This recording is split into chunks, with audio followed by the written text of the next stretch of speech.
Golaafi fuula Finfinnee hunda seenuun jiraattotaa fi mootummaa gidduutti riqicha ta'ee hojjechaa kan jiru Addis Miidiyaa Neetwork sagaleen dhalootaa dhaabbilee gurguddoo magaalicha keessatti tajaajila kennan waliin qindoominaan hojjechuu filannoo taasifachaa jira. Dhaabbileen garaagaraa magaalattis akkasuma filannoo jalqabaa taasifachuun waliin hojjechaa jiru. Wayita sosochiin daldalaa golee biyyattii hunda irraa hidhata godhate magaalaa Finfinnee keessatti gaggeeffamu rakkoon dhiyeessii oomishaalee akka hin muudanne jiraattonni daballii gatii garmaleef akka hin saaxilamne rakkinootaa fi ciminoota damee daldalaa adda baasuun furmaata itti barbaadaa kan ture Addis Miidiyaa Neetwork hojii kana daran jabeessuuf biiroo daldalaa magaalaa Finfinnee waliin waliigaltee hojii mallatteesseera.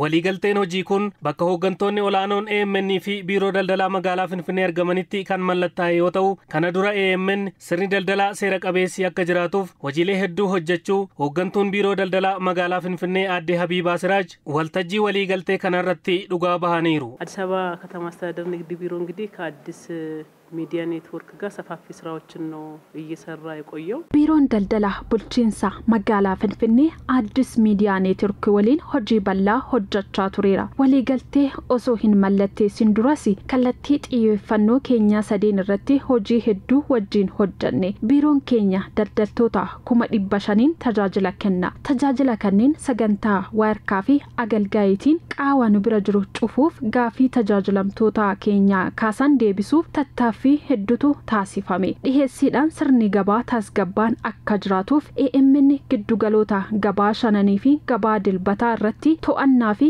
gatiin madaalawaan akka ta'uuf hojjechaa tureera. Kanaaf maqaa biiroo daldalaatiin galatoomaa jechuun barbaada. Kana boodas sirna daldalaa magaalichaa hordofuu fi to'achuun jiraattota magaalaa Finfinnee dabalatee kanneen naannolee biraa jiraataniif hubannoo uumuuf AMN filannoo taasifachuus aadde Habiibaan dubbataniiru. ዛሬ ደግሞ በጣም ፎርማል በሆነ መልኩ በፕሮግራም har'ammoo karaa seera qabeessa ta'een sagantaadhaan hawaasa daldalaa fi shammattoota bira bal'inaan gahuuf sagantaa kana qopheessine. AMN waliin hojjechuun jiraattonni magaalaa Finfinneef iddoo biraa jiraatan haala gabaa magaalichaa haala gatii dhiheessii fi to'annoo maal akka fakkaatu gabaabatti dhaqqabuu waan danda'uuf AMN filanneera jechuudha. Magaalaa giddugala sabaa fi sablammootaa uummattoota Itoophiyaa taate bakka bu'uun afaanota biyya keessaa 5 fi afaanota biyya alaa lamaan televiziyoonii, raadiyoo, maxxansaa fi miidiyaa dijitaalaan daawwattoota, dhaggeeffattootaa fi dubbiftoota biraan gahaa kan jiru AMN hojii biiroon daldalaa hojjetu ciminaa fi hanqina adda baasuun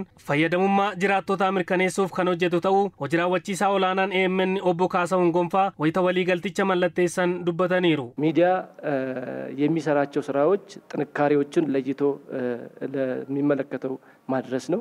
ሆጂ ሚዲያን ሆጀቱ ጭምኖተ ጅራን አደባሴ ቃማ ኢላለቱ ብራን ገውዳ akkasumas qaawwa mul'atu agarsiisuun hawaasaa fi mootummaa gidduutti gahee isaa taphachuudha. Gochoota badaa yoo argine biiroo daldalaatti himna. Biiroon daldalaa immoo tarkaanfii barbaachisu fudhachuun fayyadamummaa jiraattotaa mirkaneessa. Galmi waliigaltee kanaas fayyadamummaa jiraattotaa gama hundaan mirkaneessuu akka ta'e kan kaasan obbo Kaasahuun kana keessatti AMN kan duraa caalaa dirqama isaa bahachuuf qophii ta'uus ibsaniiru. የሁለታችንም ታርጌት የከተማችን ማህበረሰብን ሁለንተናዊ ተጠቃሚነት ማረጋገጥ ስለሆነ galmi lamaan keenyayyuu fayyadamummaa jiraattota keenya gama hundumaan mirkaneessuu waan ta'eef hojiin keenya waliigaltee kanaa olii jechuudha. Sagantaa 24/7 jennee qabiyyee haaraa hedduu eegalleerra. Sana keessaa immoo yeroon qilleensaa biizinasii ni jira. Kana keessatti haalli hojii keessan itti beeksifnu ni jiraataa jedheen yaada. Dabalataanis dhaabbileen tokkoon isaanii akkamittiin daqiiqaa 3 keessatti dhaabbata isaanii beeksisuu akka danda'an haala mijeessineerra. Nuti itti gaafatama fudhannees ni hojjenna.